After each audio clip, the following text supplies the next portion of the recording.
Hello guys, this is Akshay Tripathi. Welcome to my YouTube channel Classify.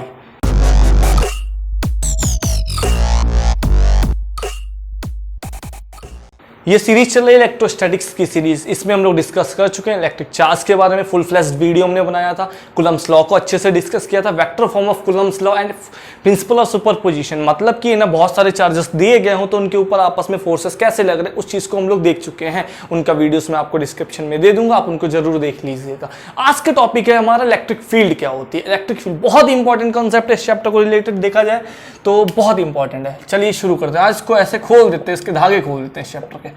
Electric field चलिए शुरू करते हैं। क्या होती है इलेक्ट्रिक फील्ड? इलेक्ट्रिक फील्ड क्या होती है बात करते हैं।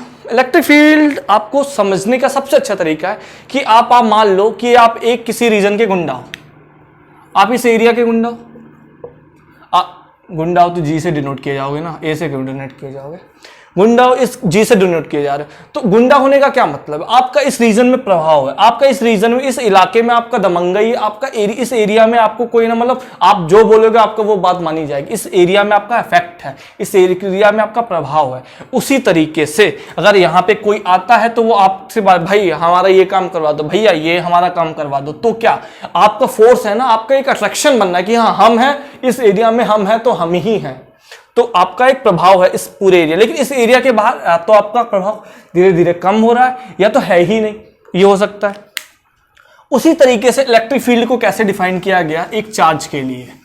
इलेक्ट्रिक फील्ड एक चार्ज के लिए डिफाइन की गई और बोला गया कि एक सोर्स चार्ज होगा जो कि गुंडा होगा, एक्चुअली के सोर्स चार्ज। वो क्या इलेक्ट्रिक फील्ड को क्या बताया गया कि एक ऐसा एरिया, एक ऐसा रीजन जहां तक उस सोर्स चार्ज का प्रभाव पहुंच सके। इसका क्या मीनिंग?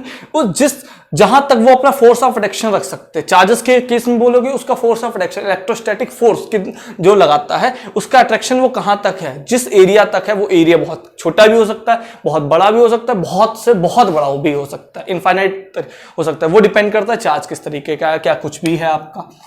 तो कोई चार्ज है कैपिटल क्यू, जिसको हमने सोर्स चार्ज बोला, सोर्स चार्ज, जो कि हमारा एक्चुअल में गुंडा चार्ज होगा। गुंडा जो एक एरिया का गुंडा है, तो इसके एरिया में कोई भी आया उसके इफेक्ट डालेगा, तो जहां तक इसका एरिया होगा उसको बोल दिया इलेक्ट्रिक फील्ड। लेकिन एक चीज अब आप थोड़ा सा हमको बताइएगा कि मान लो, चलिए ऐसे बताते हैं कि ये मान लो इस एरिया में आपको बहुत सभी लोग जानते हैं कि आपको पता है कि इस एरिया का नेता ये है, इस एरिया का गुंडा ये है, तो यहाँ का जो भी होगा वो आपकी बात मानेगा। लेकिन इस एरिया में आपको मान लो थोड़ा लोग जानते हैं, बहुत ही कम लोग जानते हैं, तो इस एरिया में आपका प्रभाव तो होगा लेकिन थोड़ा सा कम होगा। इस एरिया में मान लो आपको बहुत ही नाम मात्र एक आध लोग जानते हैं, तो इस एरिया में आपका बिल्कुल जीरो इफेक्ट होगा या तो बहुत ही कम होगा, नेग्लिजिबल, ठीक है, जिसको बोलते हैं नाम मात्र का। ठीक है, ये आप चीज समझ गए। अब इसका क्या मीनिंग हुआ? यहां से हमने बोला कि यहां पे आपका इफेक्ट बहुत है, यहां पे थोड़ा कम है, यहां पे और कम है। तो इस चीज को टैकल करने के लिए हमारे पास आया नया टर्म इलेक्ट्रिक फील्ड इंटेंसिटी, जिसको हम लोग बोलेंगे electric field intensity. Electric field intensity क्या है? इलेक्ट्रिक फील्ड इंटेंसिटी है जो हमारा गुंडा चार्ज है, जो कि बोले तो सोर्स चार्ज है, वो हमारा कहां तक प्रभाव डालता है, कैसा प्रभाव डालता है, कम ज्यादा क्या। तो इसका मेजर करने के लिए एक नया टर्म आया हमारे पास, electric field intensity. Electric field E से डिनोट करते हैं। इलेक्ट्रिक फील्ड इंटेंसिटी एक वेक्टर क्वांटिटी होती है। कैसे होती है वो भी आपको जब प्रॉपर्टीज बता देंगे तो एक बार फिर से बता दिया जाएगा। इसका मीनिंग क्या है? इलेक्ट्रिक फील्ड इंटेंसिटी मतलब आप वैल्यू कैलकुलेट करने वाले हो ना। अभी आपको पता है कि यहाँ पे आपका इफेक्ट ज्यादा था, उसके बाद थोड़ा उससे कम था, यहाँ पे बिल्कुल नहीं था या बहुत ही कम था। तो इस इफेक्ट को कैलकुलेट करोगे ना, चार्जेस के केस में तो आप वैल्यू वाइज बताओगे ना कि यहाँ कितनी वैल्यू थी, तो इसकी यहाँ पे एक वैल्यू आएगी। इस वैल्यू को कैलकुलेट करना, उसको बोलते हैं इलेक्ट्रिक फील्ड इंटेंसिटी। कितनी क्षमता है उस चार्ज की, कहाँ पे कितनी क्षमता है, इस चीज को बात करेंगे। अब आपको सिंपली बताऊं, एक बात बताइए, एक चार्ज क्यू है, एक स्मॉल चार्ज क्यू इसकी फील्ड में रख के आके, फील्ड में रखने मतलब ये ऐसी जगह पे रख गया आके जहां तक ये फोर्स लगाता है, तो इनके बीच में मान लो सेपरेशन आ रहा है, तो इनके बीच में फोर्स कितना होगा? फोर्स हमारा होगा K capital Q small Q divided by R square. हमारा कूलम्ब्स लॉ बेसिकली हमने आराम से लगा दिया, इतना हमारा फोर्स लगने वाला। डायरेक्शन भी एक होगी, वो हम लोग पता है, अगर पॉजिटिव चार्ज होंगे तो दोनों पॉजिटिव होंगे तो ये रिपेल कर देगा, नेगेटिव होगा तो अट्रैक्ट कर रहा होगा, अगर पॉजिटिव नेगेटिव होगा। इस तरीके से आप समझ सकते हैं। तो लेकिन आप हमको ये बताएं, इसमें यहां पे ये दोनों फैक्टर इंपॉर्टेंट आ रहे हैं ना, दोनों चार्ज का मल्टीप्लीकेशन है। तो भाई मैं किसका इफेक्ट है, भाई इसकी गुंडागर्दी यहां पे कि इसकी गुंडागर्दी, हमको नहीं पता। तो हम लोग क्या है, हमको इसकी गुंडागर्दी पे इफेक्ट कि इसके एरिया में ये है, तो हमारा ये मेन सोर्स चार्ज हुआ ना, कि इसकी दमंगई हमको देखनी, इसका गुंडागर्दी हमको देखनी है। तो हम लोग ऐसा क्या करें इस फोर्स में डिवाइड, जिससे हमको सिर्फ इसकी वजह से इफेक्ट पता चल जाए। तो अगर हम इसको सिंपली क्यू से डिवाइड कर दें, मतलब एक्सटर्नल चार्ज जो कि लाया गया है उससे डिवाइड कर दें, तो सिंपली हमारा कट के देखिएगा, सिंपली ये ना एक वैल्यू आ जाएगी के क्यू बाई आर स्क्वायर के बराबर आ गई। क्या होगी, ये इलेक्ट्रिक फील्ड इंटेंसिटी होगी किसकी, इस सोर्स चार्ज की। इस सोर्स चार्ज की फील्ड में ये आया तो इसके ऊपर इसने कितना प्रभाव लगाया, इलेक्ट्रिक फील्ड इंटेंसिटी वो हमारी हो गई इतनी। ये दोनों हम लोग मान के चल रहे हैं पॉइंट चार्जेस हैं, तो इस तरीके से आपकी इतनी आपकी इलेक्ट्रिक फील्ड हो गई इस चार्ज की वजह से, इस सोर्स चार्ज की वजह से इस पॉइंट पे। इसका क्या मीनिंग हुआ, सिंपली आपको इलेक्ट्रिक फील्ड से आपको क्या सेंस समझ रहे हो कि किसी एक सोर्स चार्ज है, कोई हमारा सोर्स चार्ज है, उसकी फील्ड में कोई एक्सटर्नल चार्ज आ रहा है, वो रख रहा है आ रहा है, तो उसके बीच में जो ये मेन चार्ज सोर्स चार्ज है हमारा, उसके ऊपर कुछ फोर्स लगा रहा होगा। उस फोर्स को ना कैलकुलेट करके हम सिर्फ क्योंकि फोर्स को कैलकुलेट करेंगे तो उसमें दोनों का इफेक्ट आएगा, क्योंकि यहाँ पे मल्टीप्लिकेशन में क्यू इंटू स्मॉल क्यू आता है, उसकी बजाय हम लोग उसके अदरवाइज हम लोग क्या चाहते हैं कि हमको सिर्फ इसका इफेक्ट पता चले, तो हम उसकी बात करना चाहते हैं। इसीलिए फील्ड इलेक्ट्रिक फील्ड का कंसेप्ट आया कि हम जो मेन चार्ज है उसकी बात, क्योंकि ऐसे बहुत सारे चार्जेस आ सकते हैं, तो सबका आपका फोर्स निकालोगे तो आपको ये नहीं पता चल पाएगा कि एक्चुअल में ये कितना लगा रहा है। तो इससे बढ़िया क्या है कि आप इसका अलग से निकाल के रख लो, जो भी चार्ज है आपको सिंपली उसके इलेक्ट्रिक फील्ड से उस चार्ज को मल्टीप्लाई करवा देना है, जिससे उसके ऊपर जो भी फोर्स ऑफ अट्रैक्शन लग रहा होगा वो आप निकाल पाओगे। तो इसलिए कंसेप्ट है इलेक्ट्रिक फील्ड का, ये इंपॉर्टेंस थी इलेक्ट्रिक फील्ड की। इस चीज को मैं एक बार फिर से यहां पे सही से लिख देता हूं, जिससे आपको और क्लियर हो जाएगा इलेक्ट्रिक फील्ड की इंपॉर्टेंस क्या है। इलेक्ट्रिक फील्ड की इंपॉर्टेंस है कि इलेक्ट्रिक फील्ड अगर आपको पता है, अगर इलेक्ट्रिक फील्ड आपको कहीं पे पता है और आपको कोई चार्ज आया एक्सटर्नल से, एक्सटर्नल चार्ज आया, तो उसके ऊपर आपको फोर्स ऑफ अट्रैक्शन बताना है इस मेन चार्ज की वजह से, और उन दोनों के बीच में कितना ना फोर्स ऑफ अट्रैक्शन लगा, तो सिंपली आप उस चार्ज को उससे मल्टीप्लाई करवा दोगे तो फोर्स ऑफ अट्रैक्शन आपको निकल जाएगा।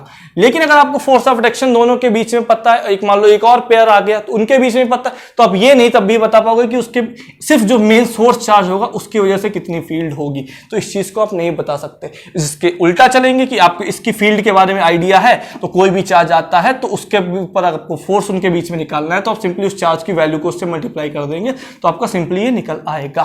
इतना चीज आपको बिल्कुल अच्छे से क्लियर हो गई होगी, आई होप। अब इसके बाद है ना एक चीज इसमें आती है टेस्ट चार्ज, इस चीज को भी थोड़ा सा समझ लेते हैं। एक्सटर्नल चार्ज में आपको बोल रहा था, टेस्ट चार्ज मैंने आपको डिफाइन नहीं किया था। टेस्ट चार्ज सिंपली क्या, इस क्यू की वैल्यू को मैं 1 कर दूं, अगर 1 कूलम में इसकी वैल्यू को कर दूं तो आप सिंपल देखो, अगर फोर्स है ना दो चार्जेस के बीच में के क्यू स्मॉल क्यू भी हमने लिखा था बाई आर स्क्वायर, ये लिखा था। अगर यहाँ पे इसकी वैल्यू 1 कूलम हो गई तो ये सिंपली लिखा क्या है, के क्यू बाई आर स्क्वायर तो लिखा है। तो बोलने का तरीका कि फोर्स ऑफ अट्रैक्शन की वैल्यू इलेक्ट्रिक फील्ड की वैल्यू की इंटेंसिटी की वैल्यू के बराबर ही होगी अगर मैं एक टेस्ट चार्ज को लेके आऊं, तो उस पर जितना भी फोर्स लग रहा होगा, जो भी सोर्स चार्ज उसके ऊपर जितना भी फोर्स लगा रहा होगा, उसकी ही उतनी ही वैल्यू ना हमारी इस सोर्स चार्ज की इलेक्ट्रिक फील्ड इंटेंसिटी होगी। ये चीज आपको क्लियर हो गई होगी, क्योंकि यहाँ पे K Q by R square into 1 करोगे और सिंपली सेम चीज होने वाली है। तो ये चीज आपको बिल्कुल आई होप बिल्कुल अच्छे से क्लियर हो गई होगी। अब इसके बाद नेक्स्ट टॉपिक इसी में आ जाता है, हमको उसको भी बहुत ही अच्छे से समझ लेना है, बहुत ही अच्छे से ना बिल्कुल क्लियर करके चलना है इसको, बिल्कुल कंसेप्ट्स को। इसमें आते थे प्रॉपर्टीज, प्रॉप लिख देते हैं आगे, प्रॉपर्टीज बिल्कुल सारी हम लोग अच्छे से समझते हैं, बहुत बढ़िया, ठीक है समझते हैं। सबसे पहली प्रॉपर्टी आती है जो कि आपको बताता हूं, आपको शायद पता भी होगी कि एक स्केलर वैल्यू को अगर आप एक वेक्टर वैल्यू के साथ मल्टीप्लाई डिवाइड करते हो तो वो क्वांटिटी जो फर्दर आपको मिलती है वो आपकी स्केलर नहीं वेक्टर होती है, स्केलर नहीं वेक्टर होती है। मैं जानबूझ के पहले गलत बोला था, स्केलर नहीं वेक्टर होती है। जैसे फोर्स वेक्टर क्वांटिटी है, वेक्टर क्वांटिटी क्या होती है, जिसमें डायरेक्शन और मैग्नीट्यूड दोनों एसोसिएटेड हो। ये इसको मैंने एक चार्ज से डिवाइड किया, तो चार्ज एक स्केलर क्वांटिटी है, चार्ज हमारी स्केलर क्वांटिटी, अगर इसको मैंने इससे डिवाइड किया तो एक क्वांटिटी हमको ई मिली थी, ये हम लोग डेफिनेशन वाइज पढ़ के आए थे। तो ये एक वेक्टर क्वांटिटी, मैंने स्टार्टिंग बोला था ये वेक्टर, लेकिन मैंने कैसे होता है मैंने कहा प्रॉपर्टीज में बताएंगे, तो अब आपको बता दे रहा हूं। Electric field is a vector quantity, why you know, उसकी force is a vector quantity, उसको आप चार्ज से सिंपली डिवाइड कर देते हैं। तो अगर कोई भी वेक्टर क्वांटिटी है उसको सिंपली स्केलर क्वांटिटी से डिवाइड करते हो तो वो आपको एक वेक्टर क्वांटिटी ही देगा। ये आपका पहला पॉइंट हो गया, ठीक है, बहुत बढ़िया। दूसरा पॉइंट होता है डायरेक्शन ऑफ इलेक्ट्रिक फील्ड। क्या हम लोग सिंपली आपको मैंने बता के रखा है पिछले वीडियो में, अगर आपने उस चीज को नहीं देखा है, कूलम्स लॉ के ऊपर मैंने बहुत ही बढ़िया वीडियो बनाया था, आप उसको जरूर देखिएगा।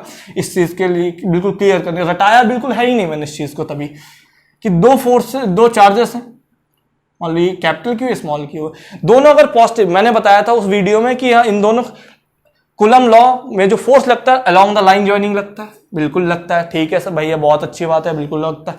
अगर दोनों पॉजिटिव चार्ज है, दोनों निगेटिव है तो रिपेल करेंगे। मैं फॉर एग्जांपल थोड़ी देर के लिए मान के चलता हूं कि दोनों पॉजिटिव चार्जेस हैं, तो ये दोनों इसका ये रिपेल करेगा इधर, ये इसको रिपेल करेगा। लेकिन इलेक्ट्रिक फील्ड की बात कर रहे हैं तो हमको इस पर इंटरेस्टेड नहीं है, क्योंकि ये हमारा सोर्स चार्ज है, तो हम इसकी वजह से इस पर निकालना चाहते हैं। तो इसकी वजह से अलोंग द लाइन ही तो था, उसी डायरेक्शन में है, तो positive charge, positive source charge होगा तो उसकी वजह से जो इलेक्ट्रिक फील्ड होगी हमारी वो हम आउटवर्ड्स होगी। लेकिन अगर यही निगेटिव चार्ज होता, ये पॉजिटिव चार्ज होता, तो ये फील्ड कैसी होती है आपकी, ऐसी होती, ये टूवर्ड्स द हो गई, तो ये इनवर्स होती है इलेक्ट्रिक फील्ड।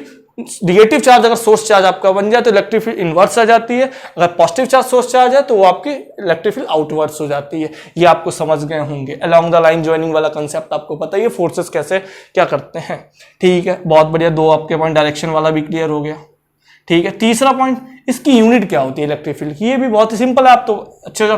फोर्स की यूनिट क्या होती है, न्यूटन। चार्ज की क्या होती है, कूलम। एम्पियर नहीं होती, कूलम। तो न्यूटन पर कूलम क्या होगी, इलेक्ट्रिक फील्ड की यूनिट होगी। बहुत बढ़िया भैया, चलिए ये भी पॉइंट क्लियर हो गया, बहुत अच्छा।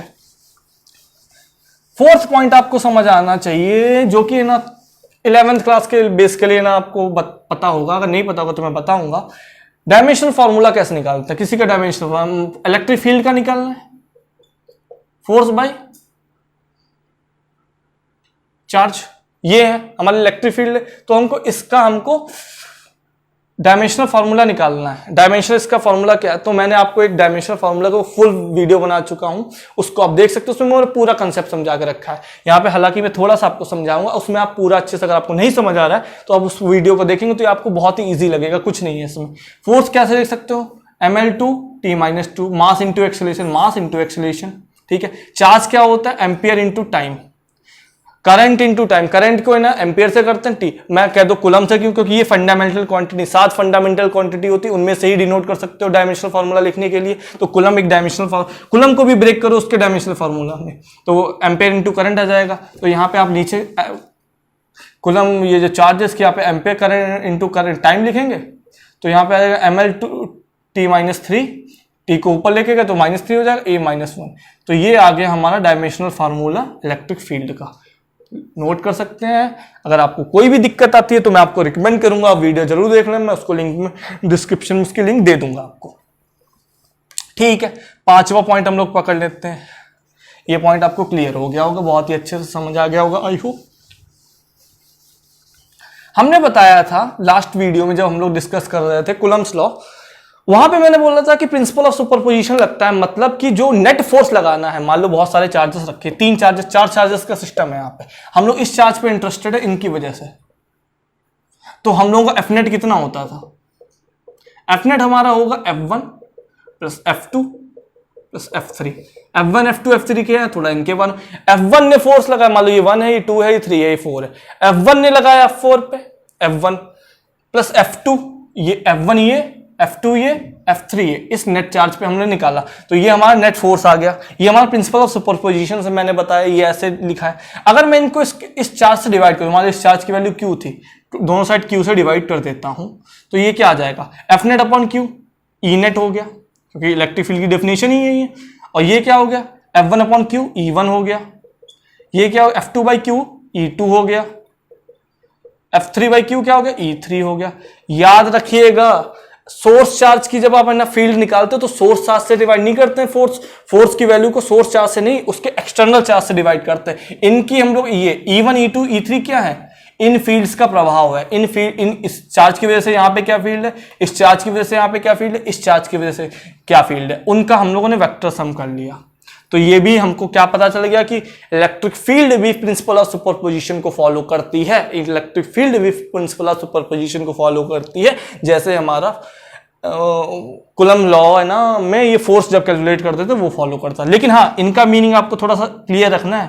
इवन इसकी वजह से, ये मान लो चार्ज 1 था, ये 2 है, ये 3 है, तो इसकी वजह से यहाँ पे कितनी फील्ड है, इसकी वजह से यहाँ पे कितनी फील्ड है, इसकी वजह से यहाँ पे कितनी, वो चीजें लिखी हैं यहाँ पे। ये यहाँ पे इनके खुद के चार्जेस से इनको डिवाइड नहीं किया गया, क्योंकि याद रखना ये पॉइंट आपको बहुत क्लियर होगा। यहाँ पे ये जो E = F/Q होता है, यहाँ पे ये एक्सटर्नल चार्ज होता है, हमारा एक्सटर्नल चार्ज है, क्योंकि हम इंटरेस्टेड होते हैं सोर्स चार्ज की फील्ड में। हम लोग सोर्स चार्ज की फील्ड में इंटरेस्टेड होते हैं, सोर्स चार्ज की, एक्सटर्नल चार्ज की फील्ड में इंटरेस्टेड नहीं होते हैं। ठीक है, गुंडा चार्ज मैं आपको सिंपली समझा चुका हूं। तो ये सारे हमारे कंसेप्ट्स थे। I hope all you like this video. अगर आपको ये चीज अच्छी लगी है तो आप इसको ना मेरे चैनल को सब्सक्राइब कर सकते हैं। अगर आपकी कोई फर्दर क्वेरी से रिलेटेड हो तो आप मेरे कमेंट सेक्शन में डाल सकते हैं, मैं आपका आंसर जरूर दूंगा। Thank you for watching.